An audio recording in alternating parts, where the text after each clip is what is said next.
महाकाव्य खंड तृतीय, तीसरा खंड, पेज नंबर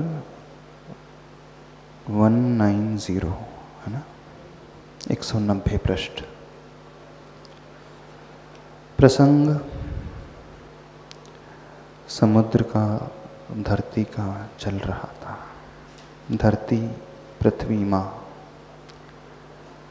जो क्षमा की धनी होती है, सब कुछ सहन करने वाली होती है, सहनशील होती है। यही शिक्षा हम सबको ग्रहण करना चाहिए। प्रतिकूलताओं और क्रोध के क्षणों में आवेश के निमित्त मिलने पर हम कितना सहन कर पा रहे हैं, उस धरती से सीखना चाहिए, शिक्षा लेना चाहिए।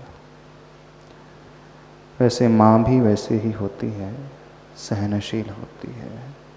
वो झेलती है ना, नहीं सहनती, करती है, सब कुछ करती। हाँ, तभी तक सहन करती है जब वो माँ की भूमिका में रहती है। लेकिन जब पत्नी की भूमिका में आ जाती है, सासू की भूमिका में आ जाती है, देवरानी की भूमिका में अथवा बेटी की भूमिका में, बहन की भूमिका में आ जाती है, पुत्री की भूमिका में आ जाती है, फ्रेंड की भूमिका में आ जाती है, उस समय उसका रूप कुछ अलग हो जाता है। बस माँ की भूमिका में उसकी सहनशीलता होती है, बाकी अन्य भूमिका में उसकी सहनशीलता शायद नहीं होती है ना? होती नहीं होती, बराबरी वाली होती है। मैं क्यों झुकूं, ये भाव उसके भीतर पैदा हो जाता है। आगे और विषय को लेते हैं। न्याय पथ का पथिक बने सूर्य नारायण से यह अन्याय देखा नहीं गया, सहा नहीं गया और अपने मुख से किसी को कहा नहीं गया। कौन सा अन्याय हुआ था? धरती माँ के सारे वैभव को बहा करके वो जल समुद्र में लेकर के गया था। वैभव तो धरती का था, लेकिन समुद्र ने उसे अपने पास एकत्रित कर लिया था, लूटा था उसने धरती को। तो यह अन्याय सूर्य नारायण को सहन नहीं हो पाया। उसी प्रसंग को यहाँ पर उपस्थित कर रहे हैं। तो न्याय पथ का पथिक बने सूर्य नारायण से यह अन्याय देखा नहीं गया। सूर्य को नारायण कहा जाता है और वो अन्याय का पक्ष नहीं लेता है, न्याय का पक्ष लेता है। तो इस अन्याय को देख करके उससे रहा नहीं गया, सहा नहीं गया, अपने मुख से किसी को कहा नहीं गया। फिर भी अकर्मण्य नहीं हुआ वह, बार बार प्रयास चलता रहा सूर्य का अन्याय पक्ष के विलय के लिए, न्याय पक्ष की विजय के लिए।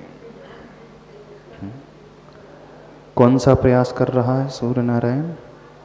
अन्याय को नष्ट करना है और न्याय की विजय प्राप्ति के लिए वह लगा है। और जो व्यक्ति न्याय के लिए तत्पर हो जाता है लड़ने को, उसकी पूजा दुनिया करती है। और शायद इसीलिए लोक व्यवहार में यह देखा जाता है, सूर्य को हर एक व्यक्ति पूजते हैं, आरती उतारते हैं। क्यों आरती उतारते हैं? क्योंकि उसने न्याय का पक्ष लिया था, नारायण गिना जाता था। अथवा जैन धर्म के अनुसार सूर्य के भीतर एक अकृत्रिम जिनालय है और सर्वप्रथम भरत चक्रवर्ती ने संक्रांति के दिन, जब सूर्य सबसे अधिक निकट होता है पृथ्वी के, चक्रवर्ती अपने चर्म चक्षुओं से उस जिनालय और जिनबिंब के दर्शन कर लेता है। जिनबिंब के दर्शन करके वह हाथ जोड़ता है, आरती उतारता है, पूजा करता है।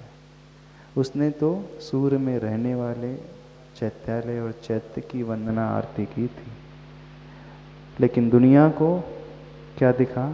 चक्रवर्ती ने सूर्य की आरती, सूर्य की वंदना, सूर्य की पूजन की। चक्रवर्ती को प्रभु नजर आ रहे थे, इस कारण उसने पूजा की, लेकिन दुनिया के समक्ष कुछ नजर नहीं आ रहा था। तो वहीं से एक लोक मान्यता रूढ़ी प्रचलन में शुरू हो गई, सूर्य की आरती उतारने के। यह मान्यता बहुत प्रचलित हो गई और आज भी वर्तमान में दुनिया के सभी लोग सूर्य को पूजते हैं, प्राय बहुत सारे लोग। लेकिन आचार्य भगवान जो यहाँ पर कह रहे हैं, किस रूप में कह रहे हैं? चूंकि सूर्य ने न्याय का पक्ष लिया, शायद इसीलिए वह पूजा गया। फिर भी वह अकर्मण्य नहीं हुआ, बार बार प्रयास चलता रहा सूर्य का अन्याय पक्ष के विलय के लिए, किसी तरह अन्याय हार जाए, नष्ट हो जाए। न्याय पक्ष के विजय के लिए लो प्रखर प्रखरतर अपनी किरणों से जलधि के जल को जला जला कर सुखाया, चुरा कर भीतर रखा हुआ अपार धन वैभव दिख गया सुरों सुराधिपों को। इस पर भी स्वभाव तो देखो, जल हुआ जल वाष्प में ढला, जलद बना जल बरसाता रहा और अपने दोष छद्म छुपाता रहा। जलधि को बार बार भर भर कर, आवाज इसकी व्यवस्थित करो। सूर्य ने कौन सा पुरुषार्थ किया? जो अब अन्याय हुआ है उसे दुनिया के सामने लाना है। क्या किया उसने? अपनी प्रखरतर किरणों के माध्यम से, तीव्रतम किरणों के माध्यम से उस समुद्र को सुखाना प्रारंभ कर दिया। उसमें रहने वाला जल भाष्प बन करके उड़ाने लगा, और जब वह जल ऊपर उड़ने लगा तो भीतर जो रत्नाकर के रत्न छिपे हुए थे वह स्पष्ट रूप से बाहर नजर आने लगे। अपार धन वैभव दिख गया सुरों सुराधिपों को। किसे दिखने लगा? सुर का अर्थ होता है देवता, और सुरों का अधिप, सुराधिप यानी देवता का स्वामी इंद्र राजा। इस पर भी स्वभाव तो देखो, जला हुआ जल बाष्प में ढला, सागर जलद बन जल बरसाता रहा। समुद्र ने हार नहीं मानी, भले ही वो भाप में ढल करके ऊपर चला गया, लेकिन क्या बन जाता है वह? जलद। जलद का अर्थ क्या होता है? बादल का दूसरा नाम है जलद। ने जो जल देता है सो जलद कहलाता है। जल से भरा हुआ है वह जलद है। जलद बना जल बरसाता रहा और अपने दोष छद्म छुपाता रहा। जलधि को बार बार भर भर कर, पुनः बादल बरसते गए, समुद्र की जल राशि को भरते गए, बढ़ते गए, और जो रत्न बाहर प्रकट हो रहे थे उसे वह ढकते रहे, छिपाते रहे। कई बार भानु को घूस देने का प्रयास किया गया, पर न्याय मार्ग से विचलित नहीं हुआ वह। बहुत अच्छी कल्पना आचार्य भगवान इसके माध्यम से रख रहे हैं। भानु यानी सूर्य। सूर्य ने अपना स्वभाव नहीं छोड़ा अन्याय को नष्ट करने का, जल को सुखाने का। तो इस पर वह समुद्र क्या करता है? जैसे दुनिया में होता है ना, क्या होता है? अपना काम निकालने के लिए क्या करता है व्यक्ति? रिश्वत, घूस, करप्शन होता है। अपने कार्य की सिद्धि के लिए ऑफिसर्स को कुछ भी देने को तैयार हो जाता है, और शायद समुद्र भी ऐसा ही कर रहा था। कई बार भानु को घूस देने का प्रयास किया गया पर न्याय मार्ग से विचलित नहीं हुआ।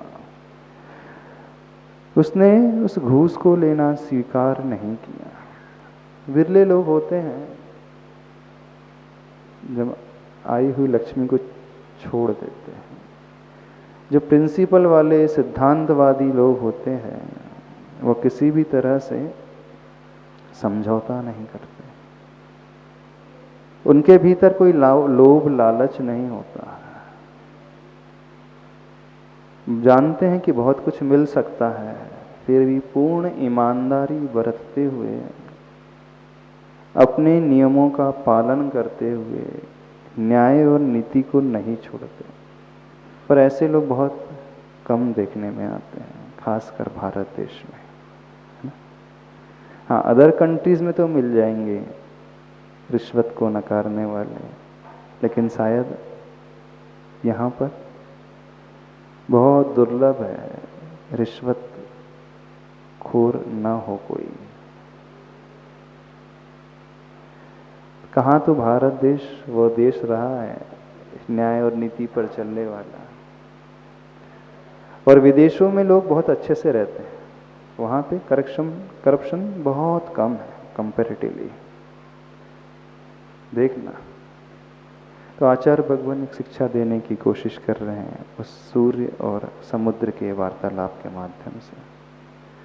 परंतु इस विषय में चंद्रमा विचलित हुआ और उसने जल तत्व का पक्ष लिया, लक्ष्य से च्युत हो भरपूर घूस ले लिया, तभी तो चंद संपदा का स्वामी भी आज सुधाकर बन गया चंद्रमा। जब एक ऑफिसर से काम नहीं निकलता है तो व्यक्ति दूसरे के चक्कर लगाना प्रारंभ कर देता है। कोई ना कोई तो पिघल ही जाएगा, कोई ना कोई तो लालच में आ ही जाएगा। तो समुद्र ने देखा कि सूर्य एग्री नहीं हो रहा है, फिर क्या किया जाए, चलो चंद्रमा को से काम निकाला जाए। उसने चंद्रमा को रिश्वत घूस देने का रास्ता अपनाया, लेकिन चंद्रमा सूर्य की भांति ईमानदार नहीं था। आचार्य भगवान कवि की कल्पना बड़ी गजब की है। अभी तक जो साहित्य में व्यक्ति पढ़ते हैं, चंद्रमा को कवि लोग उपमा देते हैं सुंदरता की, शीतलता की, रूप की। क्यों? और सूर्य को बहुत प्रखरता वाला होता है, कष्टदायक होता है। लेकिन आचार्य भगवान का चिंतन देखना, बड़ा गजब का चिंतन है। इस विषय में चंद्रमा विचलित हुआ, उसने जल तत्व का पक्ष लिया, लक्ष्य से च्युत हो भरपूर घूस ले लिया, तभी तो चंद संपदा का स्वामी भी आज सुधाकर बन गया चंद्रमा। सूर्य से ज्यादा लोग चंद्रमा को चाहते हैं क्योंकि उसके पास शीतलता है। चंद्रमा का एक दूसरा नाम क्या है? सुधाकर। सुधा यानी होता है अमृत, जो अमृत बरसाने वाला होता है। प्रकाश वैसे किसके पास अधिक है? सूर्य के पास। चंद्रमा के पास बहुत कम है। कम प्रकाश होते हुए भी दुनिया वाले चंद्रमा को ज्यादा चाहते हैं। कम संपदा होते हुए भी वह सुधाकर बन गया। क्यों? क्योंकि उसने घूस ले लिया था। और सूर्य के पास अधिक तेज, अधिक प्रताप, सब कुछ ज्यादा था। क्योंकि उसने न्याय का पक्ष लिया, घूस नहीं लिया, तो लोग सूर्य से मुख मोड़ लेते हैं। खासकर गर्मी के समय तो कोई सूर्य को देखना भी नहीं चाहता। ऐसे समय चंद्रमा को हर कोई चाहते हैं। तो चंद्रमा का अपना कोई वैभव नहीं है, स्वयं का नहीं है। जो भी उसे मिला है, कहाँ से मिला है? कहाँ से मिला? समुद्र के रिश्वत से ही मिला। और वैसे साइंस के हिसाब से चंद्रमा का जो प्रकाश है वह सूर्य के प्रकाश से ही वो रिफ्लेक्ट होकर के वहाँ तक पहुँचता है। तो विज्ञान, आधुनिक विज्ञान भी यह कहता है कि चंद्रमा का जो कुछ भी है वो स्वयं का नहीं, पर का उधार लिया हुआ, पर से पाया हुआ। और आचार्य भगवान की कल्पना इस प्रकार में, वसुधा की सारी सुधा सागर में जा एकत्रित होती, फिर प्रेषित होती ऊपर, और उस सुधा का सेवन करता है सुधाकर, सागर नहीं। सागर के भाग्य में क्षार ही लिखा है।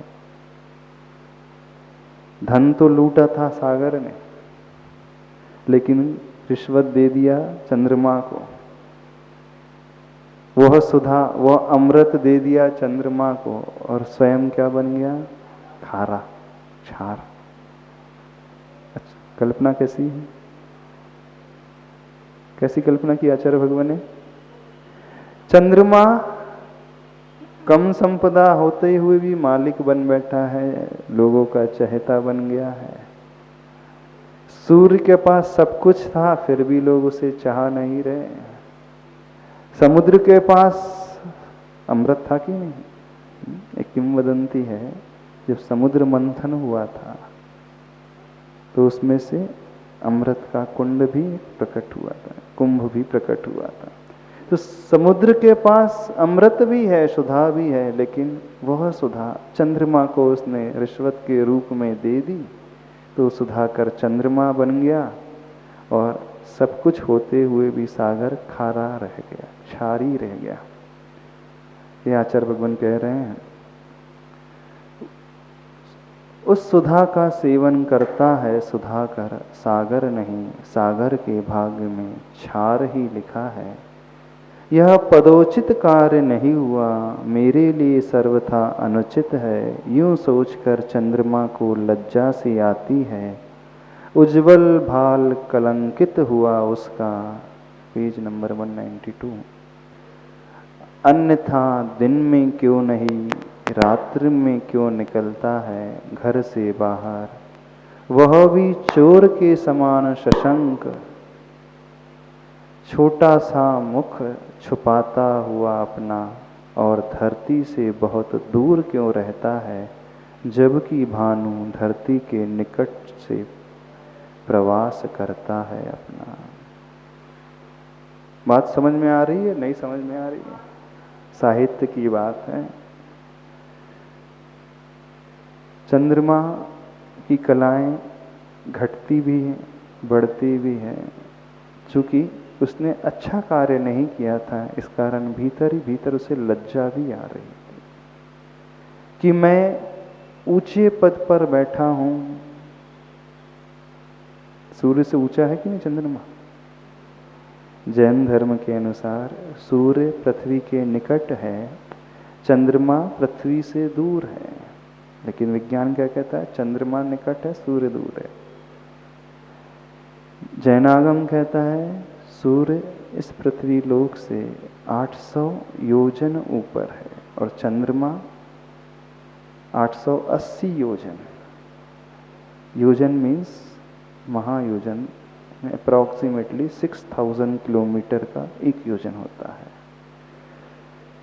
तो 800 इंटू 6000, 800 इंटू 6000 कितना हो गया? 48 कितना हो गया? 3 और 5, 48 लाख किलोमीटर दूर सूर्य है, और चंद्रमा 80 और उसमें जोड़ दो, कितना हो जाएगा? 880 इंटू 6000 कितना हो जाएगा? 8 6 48 और कर दो, कितना हो गया? लगभग 52 लाख समथिंग वो किलोमीटर, या 56 लाख जो भी आएगा, वह उतने दूर है। तो चंद्रमा और ऊंचे स्थान पर बैठा है, सूर्य से भी ऊंचा बैठा है, लेकिन ऊंचा बैठ कर के भी उसने सही कार्य नहीं किया। क्या गलत कार्य कर दिया? पछतावा हो रहा है उसे, मैंने घूस रिश्वत ग्रहण कर ली। चाहे व्यक्ति गलत भी करे, लेकिन उसे पछतावा तो होता है कि ठीक नहीं किया, न्याय का आश्रय मैंने लिया नहीं, अन्याय का पक्ष ले लिया। तो चंद्रमा को पछतावा इस बात का हो रहा था कि मैं पदोचित कार्य नहीं कर पाया, मेरे लिए सर्वथा अनुचित है, और यूं सोचकर मानो चंद्रमा को लज्जा सी आती है और उसका उज्जवल भाल कलंकित हुआ। माथा उसका कलंकित हो गया। कलंकित का अर्थ हो गया दाग। तो चंद्रमा के भीतर दाग होता है कि नहीं? कौन सा दाग होता है? हाँ, कभी देखा चंद्रमा को? पूनम के चांद को देखा? पूरा सफेद दिखता है? नहीं, एक निशान सा दिखता है, काला सा धब्बा सा। कौन सा निशान होता है? शशांक, अथवा वो हिरणांक, हिरण जैसी आकृति अथवा खरगोश जैसी आकृति दिखती है। तो इस कारण चंद्रमा का नाम एक शशांक भी है, क्योंकि उसकी जो आकृति है उसके धब्बे सी वो खरगोश जैसी होती है। अथवा उसका दूसरा भी एक आकार दिखता है हिरण जैसा। इस कारण उसका हिरण अंक जिसका है, हिरण चिन्ह जिसका है, हिरण चिन्हित हो गया है, तो वो लांछन उस पर लग गया है। उसका भाल, उसका माथा जो है कलंकित हो गया है। दाग चंद्रमा में लगा था। क्यों दाग लग गया चंद्रमा में? रिश्वत ले लिया, इस कारण दाग लग। कहीं की इमेजिनेशन देखो। अन्य कवि लोग ने आज तक चंद्रमा की उपमा किसके लिए दी है? सुंदरता है, चांद जैसा मुखड़ा है ना, सुंदरता के लिए, रूप लावण्य के लिए चंद्रमा की। पर आचार्य भगवान का चिंतन जो उसमें कलंक लगा है, वो कलंकित हुआ है रिश्वत लेने के कारण। उसने समुद्र से रिश्वत ले ली। क्या रिश्वत ले ली? जब चंद्रमा का उदय होता है तो समुद्र का पानी बढ़ता है ना। पूर्णिमा के समय समुद्र का पानी उछाल मारता है, और जब अमावस्या का समय आता है तो समुद्र का पानी पीछे आकृष्ट होने लगता है। तो चंद्रमा को देख करके वो उछलने लगता है। वो उछल रहा है, जो पानी ऊपर की ओर जा रहा है, यानी वो समुद्र उस चंद्रमा को रिश्वत दे रहा है। ये भाव इसमें से निकालना, ऐसा आचार्य भगवान कह रहे हैं। लेकिन चंद्रमा सोच करके उसे लज्जा सी आ रही है और उसका उज्जवल भाल कलंकित हुआ। अन्यथा दिन में क्यों नहीं, रात्रि में क्यों निकलता है घर से बाहर। जो स्वाभिमानी होता है, जिसने कोई गलत काम नहीं किया जीवन में, दिन के प्रकाश में निकलता है। और जो चोर होता है, गलत काम करने वाला होता है, वो छिप कर के निकलता है, मुंह बचाते हुए निकलता है, कोई देख ना ले। तो चंद्रमा रात्रि में क्यों निकल रहा है? कभी आप लोगों ने सोचा? बताइए। तो आचार्य भगवान कह रहे हैं चंद्रमा रात में इस कारण निकलता है, उसने बहुत बड़ी घूस रिश्वत ले ली थी। इसी कारण छुपते छिपाते किसी चोर की भांति वो भ्रमण करता है, ताकि दुनिया वाले मुझे देख ना लें। सिर उठा करके अच्छे से रह नहीं पाता है। बहुत सारे लोग होते हैं ना दुनिया में, जब वो कोई गलत कार्य कर लेते हैं,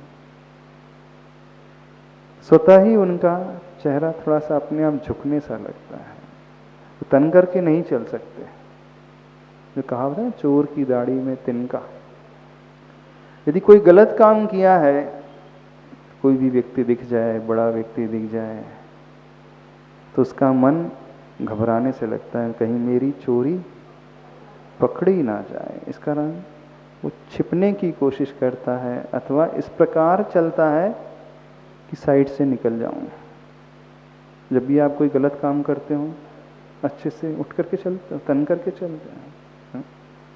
घर पर भी जब जाते हो तो कई पेरेंट्स को पता ना पड़ जाए। बच्चे लोगों के साथ हो जाता है कि होता है। जब भी हमारे द्वारा कोई अपराध होता है, तो नियम से देखना, हमारा मन अंदर ही अंदर है, एक डर के माहौल में जीता है। कहीं मैं पकड़ा ना जाऊं, मेरा अपराध दुनिया के सामने प्रकट ना हो जाए। जो गलती मैंने की है दुनिया वाले उसे जान ना जाए। और जो ईमानदारी न्यायपूर्वक आचरण करता है, अच्छे से रहता है, अपने संकल्पों का, नियमों का निर्दोष पालन करता है, उसकी चाल, उसके देखने का नजरिया, उसका विश्वास, उसकी दृढ़ता, उसका विल पावर, उसका आत्मविश्वास कुछ अलग ही प्रकार का होता है। वो बहुत अच्छे से, भले ही वो प्रतिकूलता में क्यों ना जी रहा हो, परेशानी में क्यों ना जी रहा हो, लेकिन हमेशा गर्दन उठा करके चलता है। वो कभी डरेगा नहीं। अधिकांश लोग तो डरने वाले हैं, कहीं ना कहीं वो गलती कर ही जाते हैं, लोभ लालच में आकर के किसी कारण। तो इसी कारण यहाँ पर कहा जा रहा है चंद्रमा रात्रि में निकल रहा है, दिन में नहीं। वह भी चोर के समान सशंक, शंका से सहित। जैसे चोर, कोई डर बना रहता है, कोई आकर के हमारी चोरी ना पकड़ ले। छोटा सा मुख छुपाता हुआ अपना, छोटा सा मुख, और धरती से बहुत दूर क्यों रहता है, जबकि भानु धरती के निकट से प्रवास करता है अपना। जब व्यक्ति कुछ गलती कर जाता है तो टीचर से भी दूर दूर भागता है, पुलिस से भी दूर दूर भागता है। बच्चे जब गलती कर जाते हैं तो पेरेंट्स से भी बचने की कोशिश करते हैं। और जब किसी शिष्य से गलती हो जाती है तो वह भी गुरु से डरता है, कहीं गुरु की नज़रों में मेरी गलतियां ना आ जाए। वो निकट नहीं जाना चाहता, वो हमेशा दूर ही रहना पसंद करता है। शायद इसीलिए चंद्रमा बहुत दूर से परिक्रमा लगाता है उस सुमेरु पर्वत की। बहुत दूर है, पृथ्वी से ऊपर है। समझ में आ रही है बात, नहीं आ रही? खेद है चंद्रमा का ही अनुसरण करती हैं ताराएं भी। इधर सागर की भी यही स्थिति है, चंद्र को देखकर उमड़ता है और सूर्य को देखकर उबलता है। यह कटु सत्य है कि अर्थ की आंखें परमार्थ को देख नहीं सकती। अर्थ की लिप्सा में बड़े बड़ों की, अर्थ की लिप्सा ने बड़े बड़ों को निर्लज्ज बनाया है। जो कार्य चंद्रमा करता है उसी का अनुसरण तारागण भी करते हैं। चंद्रमा और ताराओं के प्रकाश में कोई ज़्यादा अंतर नहीं होता है। ताराएं भी हैं, रात्रि में ही निकलती हैं, दिन में वो छिप जाती हैं। ऐसे ही है ना, ताराओं के प्रकाश में भी शीतलता होती है, क्योंकि उनका उद्योत नाम कर्म का उदय होता है, कर्म सिद्धांत के हिसाब से समझना चाहें तो। और सूर्य में आतप नाम कर्म का उदय होता है, जो बाहर जलाता है, तेज फैलाता है। तो ताराएं और चंद्रमा एक ही कैटेगरी के हैं। तो जो रिश्वत चंद्रमा उनका लीडर था, तो एक ही को थोड़ी रिश्वत मिलती है। तो बड़ा ऑफिसर रहता है, मेजर चंक वहाँ जाता है, बाकी थोड़ा थोड़ा अमाउंट छोटों में भी बढ़ जाता है। प्यून से लेकर पूरा जो कैडर बना है, कुछ परसेंटेज जो जिस कैटेगरी का होता है उतना परसेंट वहाँ पे पहुँचता है। बाकी जो मेजर अमाउंट होता है वो टॉप ऑफिसर तक पहुँच जाता है। तो चंद्रमा उनका लीडर है ना। चंद्रमा इंद्र है और तारागण क्या है, उसी का अनुसरण करने वाले ज्योतिष्क मंडल में रहने वाले तारागण उसके परिवार के सदस्य हैं। तो जैसे किसी एक ऑफिस में बहुत सारी हायरार्की होती है, एक टॉप लेवल का, फिर उसके नीचे, फिर उसके नीचे, फिर उसके नीचे। तो चंद्रमा सबसे टॉप लेवल का है, बाकी जितने भी तारा हैं तारा है, नक्षत्र हैं और आदि ग्रह हैं, वो सब उसी के नीचे रहने वाले हैं। तो जिसकी जैसी पोस्ट होती है उसके अनुसार सबकी रिश्वत का बंटवारा हो जाता है। पूरी एक चेन बनी है, ऐसी चेन बनी रही। तो जो काम चंद्रमा ने किया है वही काम ताराएं भी कर रही थी। और इधर सागर की भी यही स्थिति है, चंद्र को देखकर उमड़ता है, चंद्रमा को देखकर आनंद से भर जाता है, क्योंकि इसी से मेरा काम हुआ है। पानी उसका उछलने लगता है ना चंद्रमा को देख करके, मानो उसको छूने की कोशिश कर रहा है। और सूर्य को देखकर सागर क्या है, उबलने लगता है। क्यों उबलने लग रहा है?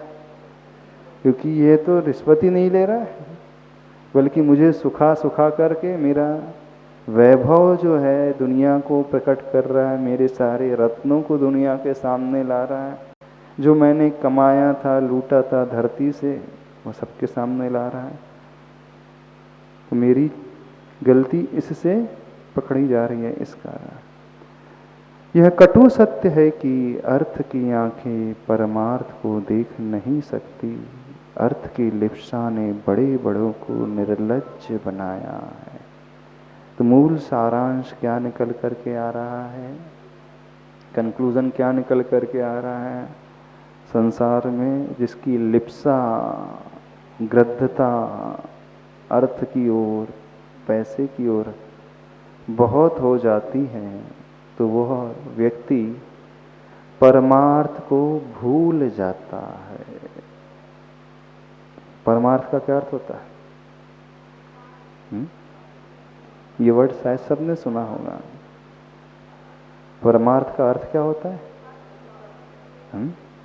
परम का अर्थ होता है उत्कृष्ट,